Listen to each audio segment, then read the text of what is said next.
All right, before we get into to the purpose of Numbers per se, let's just deal. We've been kind of going around this somewhat, this talking about Israel and its encampment, and with the revelations given to us in Numbers chapters 1 to 4. That not only do we have the numbering of the tribes that are given, including the tribe of Levi and its divisions, but also we see that the tribes had a particular order that they had and were to maintain around the tabernacle. I've said on a number of occasions the tabernacle was in the midst of Israel, and significantly, certainly for an illustration, you've got to make the tabernacle big. You have to realize the tabernacle was actually, compared to the whole camp of Israel, quite small. That the tabernacle was less than a football field in length and width. So you couldn't even play football in the tabernacle. You couldn't. You might be able to get, maybe a 6-man, but 11-man football couldn't even be contained within the dimensions of the tabernacle. And the tabernacle itself was basically courtyard.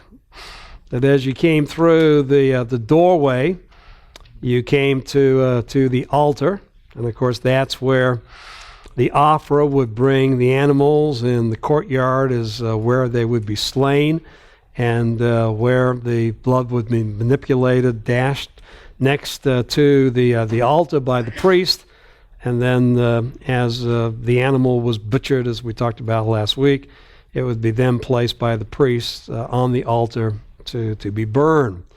Then after the altar would come the laver for the priest to wash before he entered in to the holy place that was made up of an outer compartment, and that is where the lampstand and the showbread and the altar of incense were. And then there was the veil in the holy place between the holy place and the most holy place. That has been called, thanks to the King James, the Holy of Holies, the holiest place. And that's where the Ark of the Covenant was. That's where the glory of the Lord shone between the two cherubim that were on the top of the ark. And of course the top of the ark was gold and referred to as the mercy seat. And of course that's where Aaron would bring, the blood on the Day of Atonement of one of the goats as a sin offering for Israel. And of course the other is where he would pray, and then the goat would be led out into to the wilderness. So the tabernacle. And then around the tabernacle itself are, to the east, the priests, and then the other families of the Levites, the non-Aaronic families, the Levites who helped the priests with the things of the tabernacle. They are the ones who would clean the tabernacle. They were the ones that would carry the tabernacle in its journeys through the wilderness. And of course, when the tabernacle and ultimately the temple became settled, then they would be given kind of custodial work to do within the temple when it was established. So here is the tabernacle, and around the tabernacle is the tribe of Levi, family of Aaron, and the other Levitical families. And then, and obviously because of where the priests were, the place of preeminence, the place of prominence was to the east. All right, and so around the tabernacle and around the tribe of Levi were the other 12 tribes. And of course at this point we have Joseph divided into Manasseh and Ephraim. So that to the east was Judah Issachar, and Zebulun. And notice Judah was the lead tribe. And so it has the place of preeminence. The two preeminent tribes are Levi and Judah. Then to the north are Dan, Asher, and Naphtali. To the west, Ephraim, Manasseh, and Benjamin. And to the south, Reuben, Simeon, and Gad. All right, and so then centered all the way around would be the individual tents that made up. We haven't got to the numbers yet, but probably close to 3 million people. And of course, that's one of the questions that is brought up. How could 3 million people bring all their offerings to this small little tabernacle that is less than a football field, in the midst? And the answer to that is, well, learning about Israel in the wilderness, they had great need for the tabernacle. They should have been bringing, sin and guilt offerings almost continually, but they weren't. Now, when we get to March, when we take a look at Numbers 2, Numbers 10, but all right, here is, the encampment would be broken, and obviously the Levites were responsible to take all of what was in the tabernacle and cover it, and put poles through it so that it could be carried but could not be seen, and then take all the curtains, the poles, the curtains, etc., down, and the priest would carry the Ark of the Covenant, and above the Ark of the Covenant, though you couldn't see the Ark of the Covenant, it was covered. But above it would be the cloud by day, the fire by night. This is Yahweh. So when Yahweh starts to move, guess what the Levites have to do? Well, quickly, run in, put the poles through, and get everything covered, get everything ready to go. And then behind the Ark of the Covenant would be again the tribe of Judah. And so as this is led out, I got to come back up here. As the Ark of the Covenant was led out, then Judah, Issachar, and Zebulun would fall right in back of it. Then we would have the temple structure itself, and with the Gershonites and the Merarites, and then we have Reuben, Simeon, and Gad. All right, and then we would have the temple furniture and utensils carried by the Kohathites.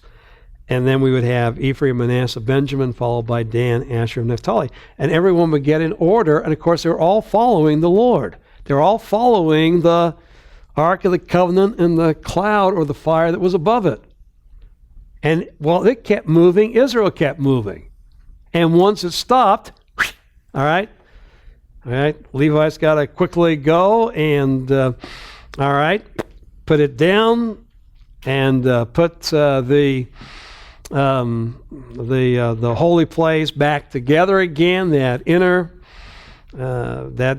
tent, and then the outer tent around it, and then Israel was to once again, by tribe, encircle the tabernacle in the way that they have been commanded, and march. And even when we get into the book of Joshua, going through the Jordan River, this is the way they would have gone. Ark of the Covenant going first. We're going to see that.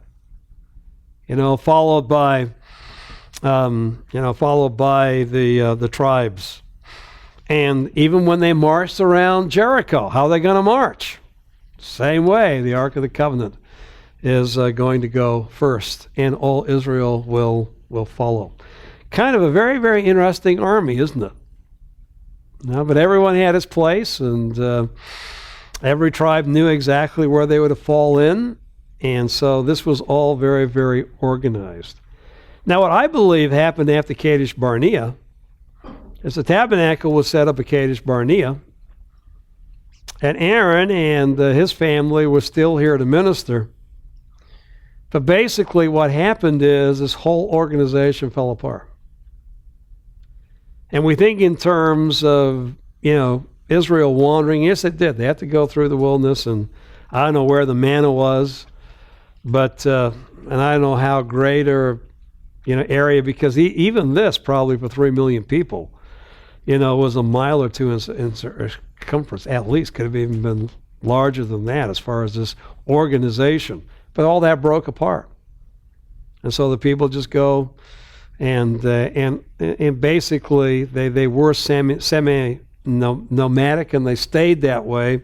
But basically what happened is this whole organization fell apart for 37 and a half years, with no indication that Israel regularly, partook of the tabernacle and coming into the presence of the Lord during that time. It just was kind of monotony, day after day after day after day, just eking out what life they could within the wilderness. How much they came into contact, with one another, because as I said, we only really have 5 chapters devoted to those 37 and a half years. Very little is told us. But the disorganization, and then in the 40th year, they come back together again, and Yahweh starts to communicate to that second generation and prepare them to go into the land. All right, so that gives a little bit. Now, I was also asked about Balaam. We're going to come back to Balaam and his oracles, the blessing of God through Balaam, when we take a look at Balaam and his role, who he was and his role within the Torah, when we get to the interpretive issues. All right, now back to the book as a whole. What is the purpose of the book? Well, we do have this emphasis upon obedience and disobedience.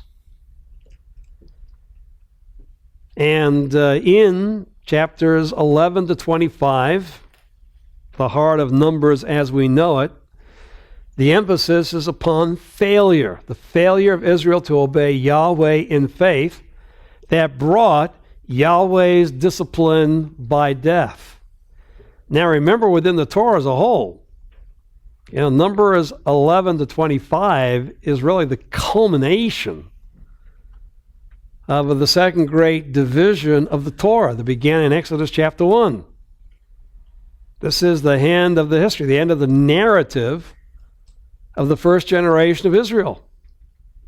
And it ends on a note of, even in chapter 25, of failure. I mean that here we get to the end of chapter 25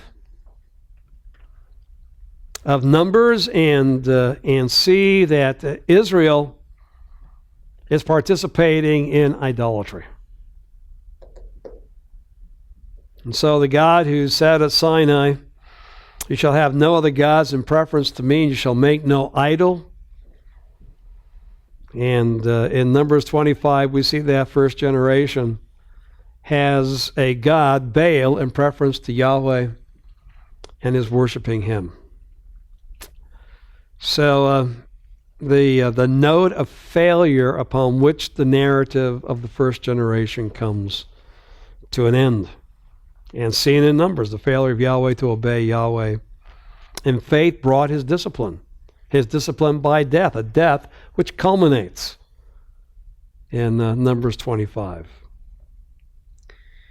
But this did not frustrate Yahweh's ultimate purpose, to bless Israel with the gift of the land and the ultimate king. Because right before Numbers 24 is Numbers 23 and 24, these oracles of Balaam that remind us that God has not forgotten the Abrahamic covenants.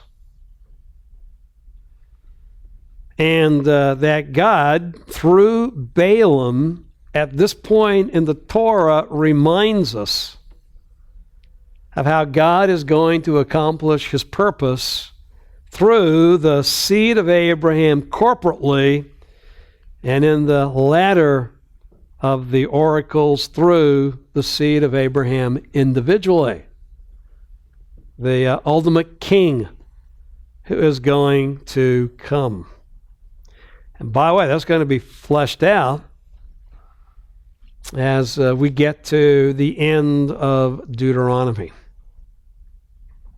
That as the Torah comes to an end, there's going to be a reminder in chapters 29 and 30 that God is determined to bring blessing to his people in the future. And the last words of Moses in Deuteronomy 33 are going to be the blessings with which Moses blessed the people before his death. And so we've already seen somewhat the basis of that in Numbers 23 and 24 with the Balaam oracles that then will be looked at in the final words of Moses to Israel at the end of Deuteronomy. But for Numbers, it is interesting that in the tradition that Numbers doesn't end at chapter 25.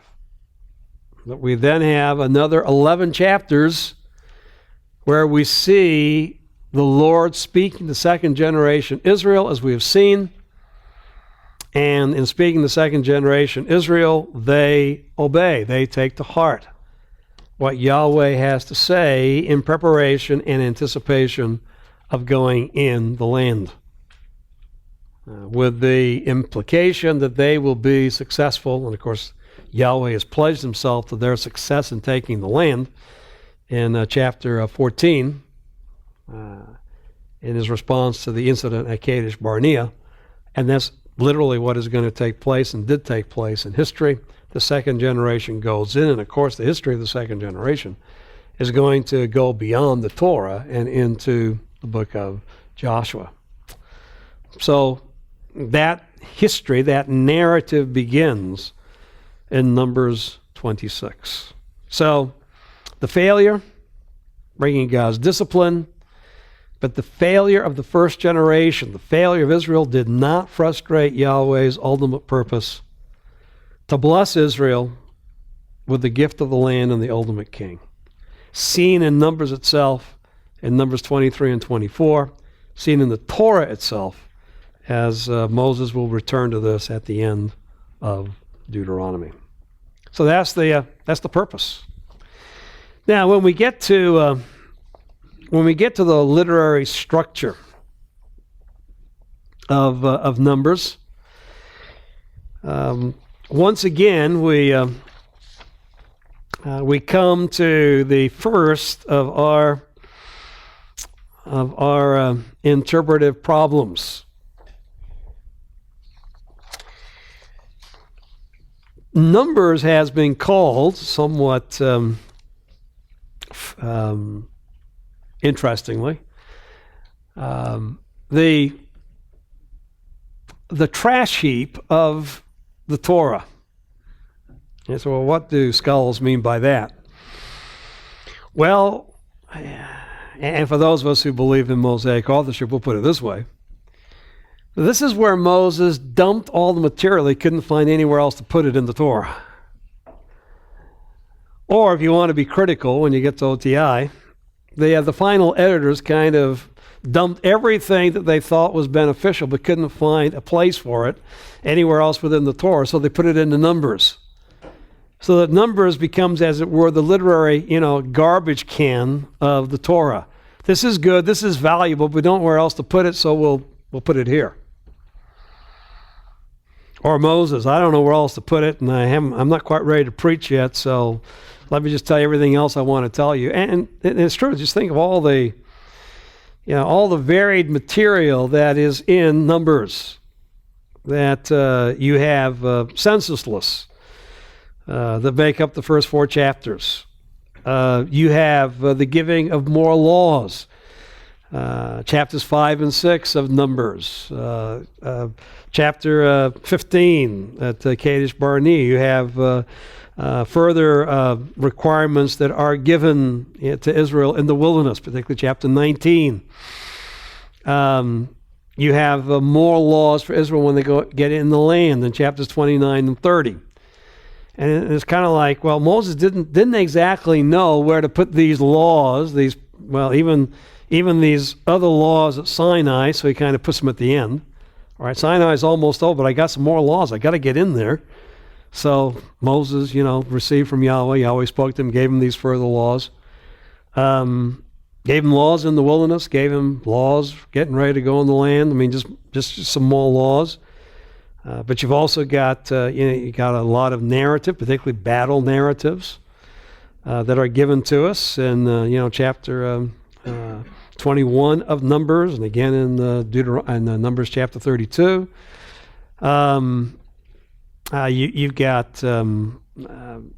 You've got poetry, the Balaam oracles. You just got a miscellaneous, concoction of different literary materials. And how can you make sense of it? How can you pull them all together? And the answer is, well, by following the text. There still is a basic narrative thread.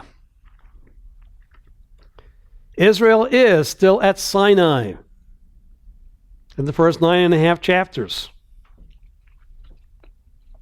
God continues to speak to Moses, and we see the response of Israel.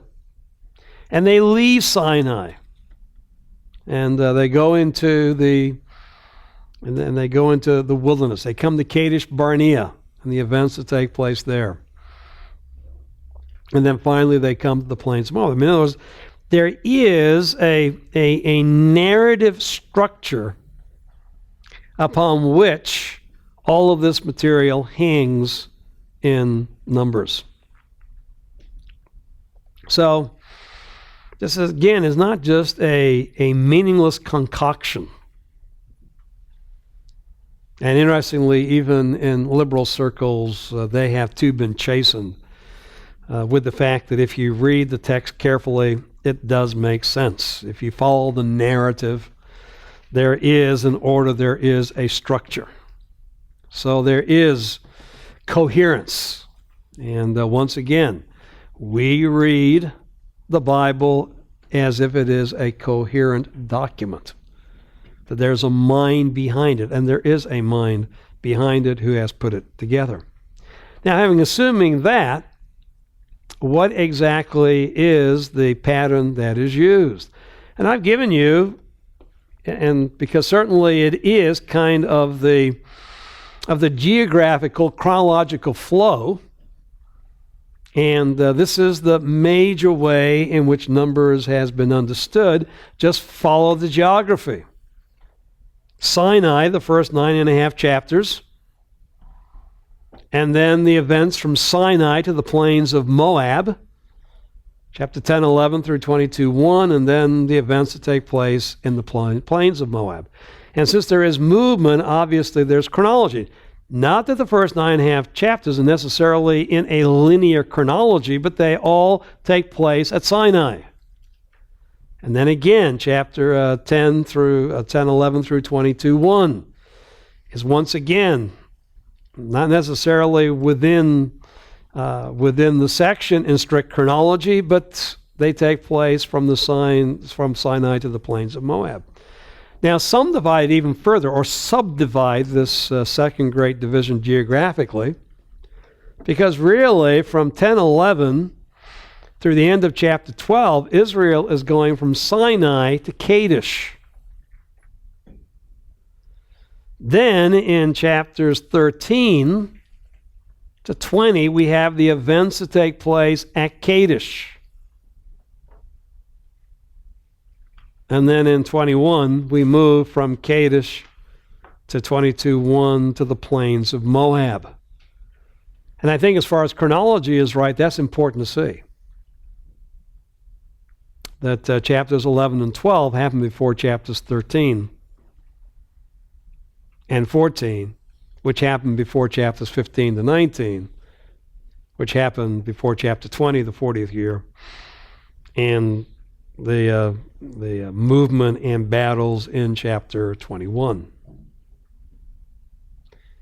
And then once they get to the plains of Moab, once again, is everything in strict chronological sequence? some would see that, all right, in a sense, historically, that is the culmination of the first generation, beginning the second generation, but and it could relate to things that had taken place. Can't take place because everything is then at the plains of Moab, but can be a little distinct. But as far as Moses is concerned, these are the final events of that second generation of Israel. Because rather than following a geographical flow, it's important, but what is more important is the ideological approach that really in the first 25 chapters we conclude the narrative concerning the first generation and culminating with their experience in the wilderness, first in the wilderness of Sinai, then the wilderness of Zin, Paran, Kadesh, getting prepared then for the second generation on the plains of Moab, being prepared and anticipating going into the land of Canaan. And you might say, well, why would I personally hold to the second ideological approach? And that goes back to a reminder of the structure of the Torah and the chart that we gave you way back at the very beginning, and that is between chapter 25 and 26 of Numbers, we have a major division in the literary structure of the Torah itself. And so it would seem that the best way to understand Numbers as a unit is to understand that here is where the major division of Numbers takes place. And it does. So to remind ourselves that Numbers 25:18 culminates and brings to an end the narrative that was introduced in Exodus 1:1. Here's where we have seen the narrative concerning the first generation of Israel. And therefore, that census in Numbers 26 is vitally important in the Torah as a whole. It's the census of the second generation of Israel and begins the narrative of that second generation. They might ask the question, well, why didn't Moses begin the history of the first generation with the census? My answer to that is simple, because the census wasn't taken until the first month of it wasn't taken until the second month of the second year after the Exodus. So here's a place where he is allowed chronology to govern. He doesn't start off in Exodus 1 with the genealogy. He starts off in Exodus chapter 1. He doesn't start off Exodus 1 with the genealogy of the first generation. He actually begins in Exodus chapter 1, as you remember, with the genealogy of the family of Jacob that came to Egypt and how God grew that family into the people that he redeemed out of Egypt, brought to Sinai, and only as they were ready to leave Sinai to enter into the land, a census wasn't necessary until, we've got to have a marching army. We've got to figure out how to, fit around the tabernacle, how this is all going to work. So that's why the census is not earlier, although indications are made concerning that census, as we'll take a look in the next interpretive issue on the census. Previously within the Torah, Moses knows, what is in Numbers 1, obviously, and refers to that previously within the Torah. But that's where it happened historically, so that's where he puts it. But then when you get to Numbers 26, what a good comparison. All right, now let me start off, just as I started off with the genealogy of what God developed in the previous narrative in Exodus 1, let me start off with the genealogy of what God develops in, or the census of what he develops in the second generation of Israel in Numbers 26. And it is that census that then carries us through, because here are the fighting men and the means by which the land is going to be divided among the tribes, which prepares us for Joshua, which interestingly is what? The conquest of the land, chapters 1 to 12, the distribution of the land, chapters 13 to 21, and then the appendix on how Israel can stay in the land, chapters 22 to 24. So Numbers 26 is actually even an introduction to what you're going to read in Joshua. These are the tribes, here are the numbers, here it's the list you to use for the fighting men of Israel for the conquest and for the distribution of the land. That's exactly what takes place, culminating in Joshua. By the way, it's interesting that liberals who are not bound by anything in Scripture, the fact that Moses dies and then you have the book of Joshua, and they say, well, same committee put it all together. And we even have some liberals who've talked in the past about a hexateuch, about the fact that really this committee put together everything from Genesis 1 to Joshua 24.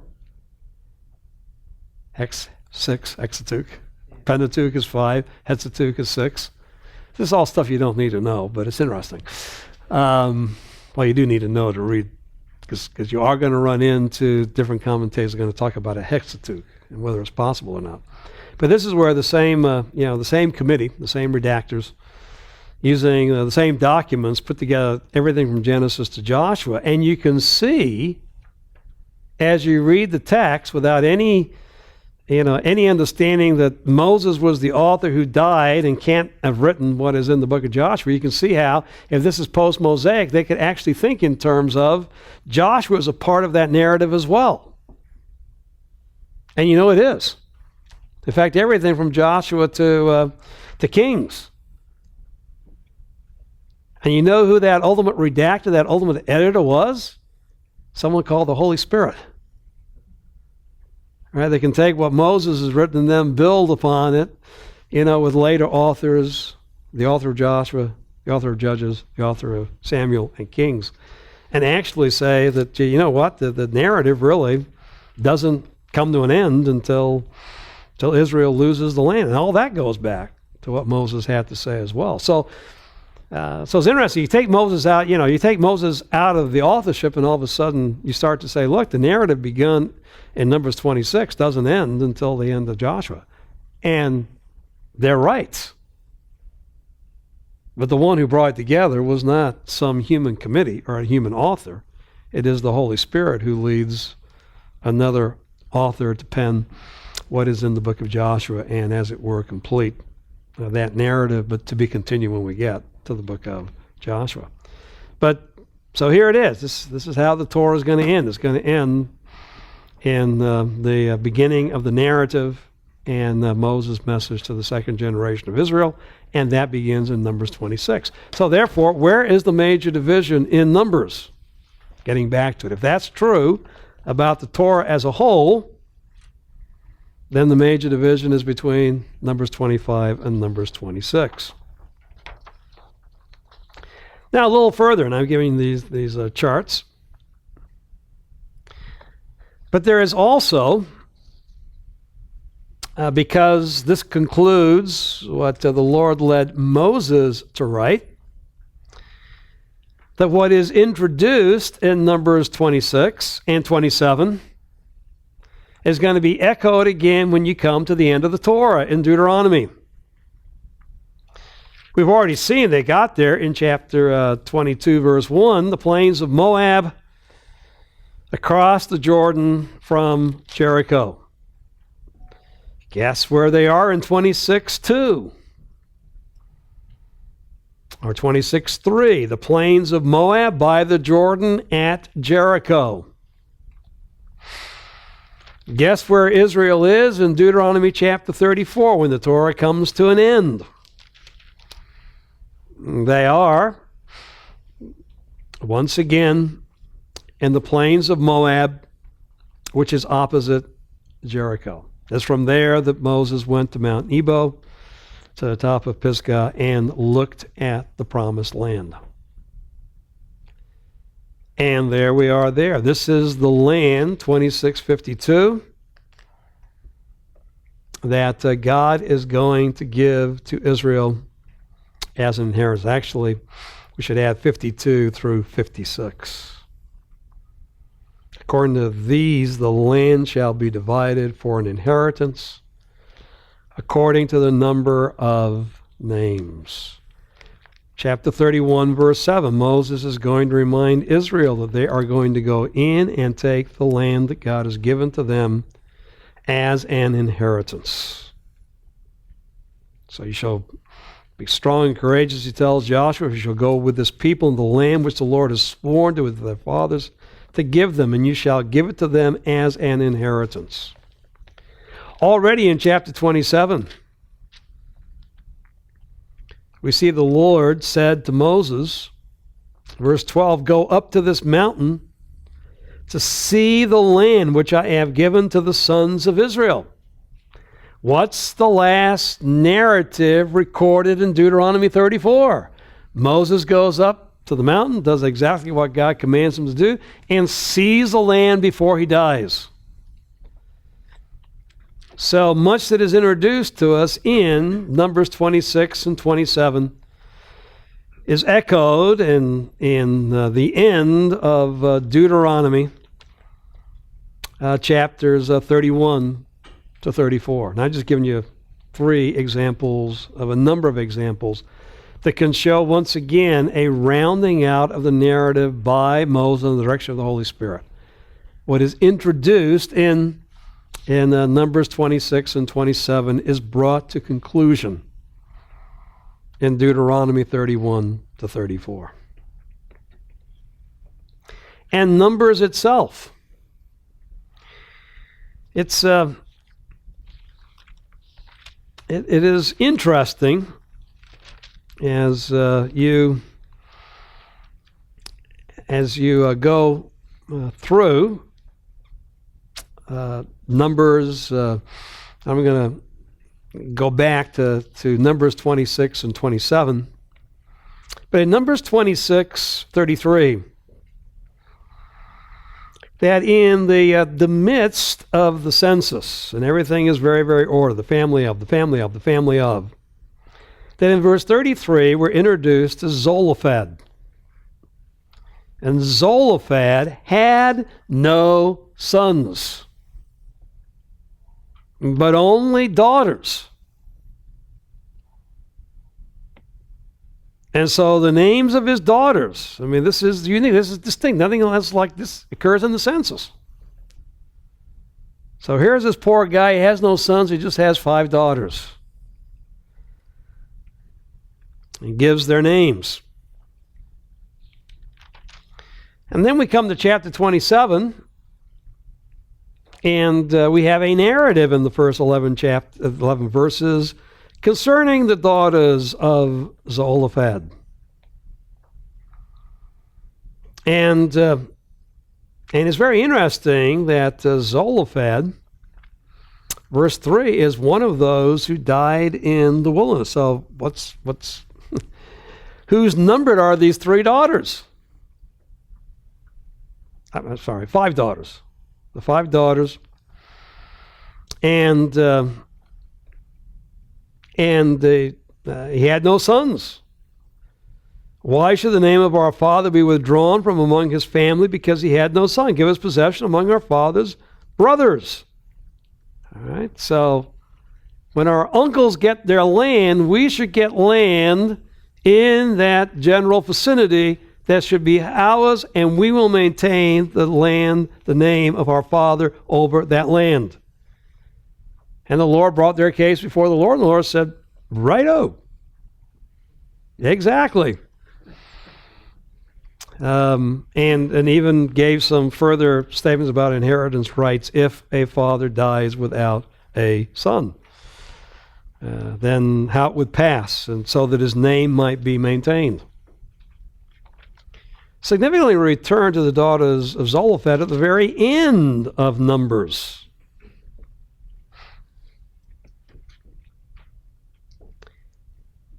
And here they bring up a reminder of what the Lord has told them. And of course, for this to manifest itself, because they're going to have to live in their clan's territory, not just the tribe, but the clan, then they better marry within that tribe.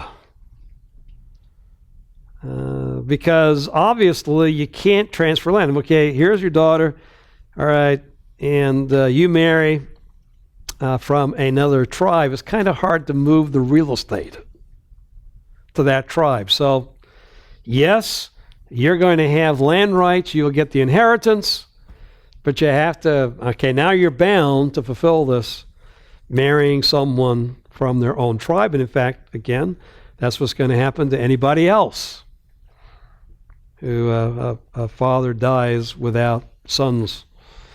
And notice that this is exactly verse 10, just as the Lord had commanded, so the daughters of Zelophehad did. What a contrast to their father who died in the rebellion in the wilderness. He died, because of the rebellion of Korah. He was on the wrong side. He was a rebel. His daughters, and what a great distinction between the first and second, generation of Israel. And here are 5 daughters, and they obey exactly what the Lord says. Kind of as an example of the change that has taken place between the first and the second generation of Israel. So they have the daughters of Zelophehad that are introduced to us in Numbers 26, and Moses does not complete the narrative about them until Numbers 36. What's he doing? Again, he is showing us that there's a narrative cycle that began in 26, 27, that is completed in chapter 36. It's his way of saying, look, read these 11 chapters as a whole unit. They fit together. And of course, it begins with the Lord commanded. It ends with the Lord's commands. It begins with the fact that the Lord is going to give to the tribes with greater number a larger inheritance, and to the tribes with a smaller number a smaller inheritance. So the number that was given in Numbers 26 is vital, because that says how large the land inherited is going to be for the given families, clans, tribes, when the land is distributed. And this second part of Numbers begins. And so why do we see a break at Numbers 33:50? Because that's when the Lord once again reiterates the larger tribes get the larger amount of land. The smaller the tribe in number, the smaller the inheritance that is given to them. And so we have an emerging outline of Numbers. All right, the first great division of the book is the first 25 chapters. It is the end of the history of the first generation of Israel, and particularly their experience in the wilderness. Predominantly that's where they are in this section. And the tremendous contrast between their initial obedience and then their disobedience that we've already seen. They organized around the tabernacle obediently. Their whole orientation toward bringing gifts to the tabernacle and having the tabernacle function as a centerpiece of their experience, all the way to picking up the tabernacle and moving in chapter 10 in complete obedience to what God had said.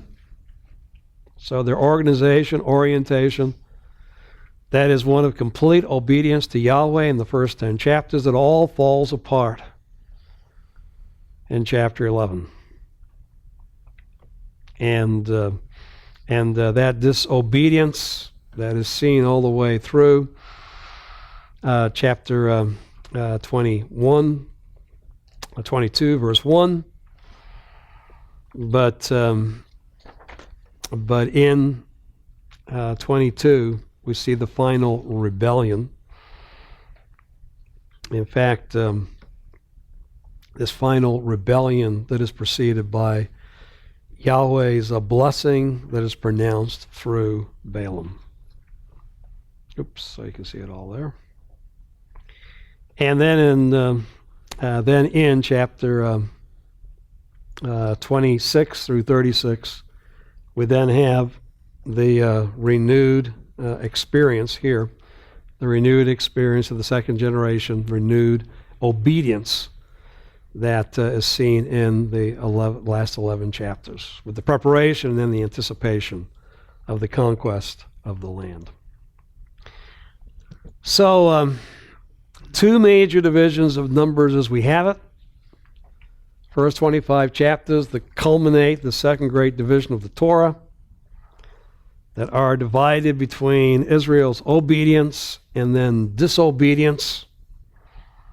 But a reminder that before the final rebellion, God is going to bring his blessing to the nation, and that those who will go into the land, chapters 26 to 36, are the second generation, just as God predicted and promised in Numbers chapter 14.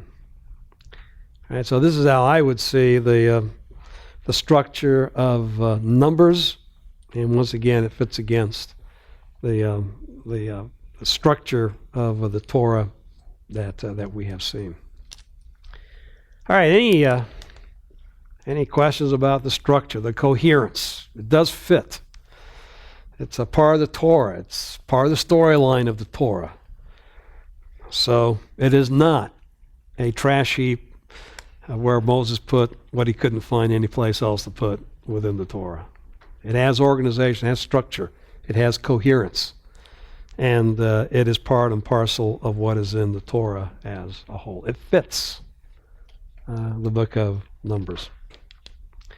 By the way, you should know this because in the future, in your ministry, you're going to have people read through the Bible, and if they don't give up completely in Leviticus, they get completely frustrated in Numbers.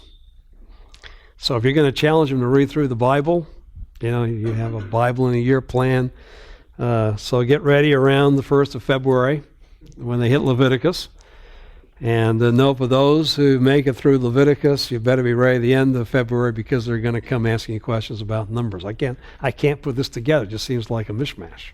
And you're going to have to say, well, let's read it again. This just really ties in with the whole of the Torah. Well, first of all, tell them, I'm glad you made it through Leviticus without any questions. But now you're having some issues with putting together Numbers. Here's how it all fits together. So you might never preach it, but you're going to be called upon as people in your congregation read through the Bible to answer some questions. Like I said, if they make it through Leviticus, they'll have some questions when they get to Numbers, so be ready. All right, as you can see by the length of the bibliography, Numbers is not the best served part of the Torah. We've had multiple commentaries on Genesis, Exodus, even now Leviticus gets better commentary support. We'll find the same thing when we get to Deuteronomy. As you can see, a lot of expositors, a lot of exegetes have jumped over Numbers. There's not a whole lot to choose from. The one work I would star, and really until he came along, there wasn't really a satisfactory commentary on Numbers as a whole, but Dennis Cole in the NAC has rectified that. And you say, is it the best? He didn't have much competition. All right? But yes, it is. It's good. It's a very good interaction with Numbers. Probably the most influential, like Leviticus, has been the work by Gordon Wenham. And again, because when his Tyndale commentary on Numbers came out, it was one of the few good works on Numbers that was available. Since then, also, Timothy Ashley's work in the NICOT has come out. And so these are really the three most substantial evangelical commentaries that are available today, along with Roland Allen in Expositor's Bible Commentary. So Numbers in no way has the kind of resources available to it as does the rest of the Torah, which says, what about the preaching of Numbers? I mean, there's not much available on Numbers because there's not been a whole lot of demand from preachers concerning them. It tells us that Numbers is a dry book in evangelical and pulpits because very, very few resources are available. The new book by Ian DeGuitt in Preaching the Word, and the Word by Gain. And notice Numbers even gets put together with Leviticus as far as NIVAC is concerned. That, Numbers is about 50% longer than Leviticus and gets put together in almost just half and half in the NIVAC. So again, shows us the neglect of this portion of the Torah.